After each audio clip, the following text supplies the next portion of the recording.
اور اگر اللہ چاہتا تو تم سب کو ایک ہی جماعت بنا دیتا، لیکن وہ جسے چاہتا ہے گمراہ رہنے دیتا ہے اور جسے چاہتا ہے ہدایت دیتا ہے۔ اور جو عمل تم کرتے ہو اس دن ان کے بارے میں تم سے ضرور پوچھا جائے گا۔ اور اپنی قسموں کو آپس میں اس بات کا ذریعہ نہ بناؤ کہ لوگوں کے قدم جم چکنے کے بعد لڑکھڑا جائیں، اور اس وجہ سے کہ تم نے لوگوں کو اللہ کے رستے سے روکا تم کو سزا چکھنی پڑے اور تمہیں بڑا سخت عذاب ملے۔ اور اللہ سے جو تم نے عہد کیا ہے اس کو مت بیچو اور اس کے بدلے تھوڑی سی قیمت نہ لو، کیونکہ ایفائے عہد کا جو صلہ اللہ کے ہاں مقرر ہے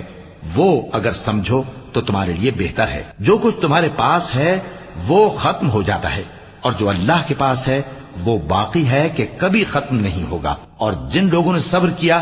ہم ان کو ان کے اعمال کا بہت اچھا بدلہ دیں گے۔ جو شخص نیک اعمال کرے گا، مرد ہو یا عورت، اور وہ مومن بھی ہوگا، تو ہم اس کو دنیا میں پاک زندگی بسر کروائیں گے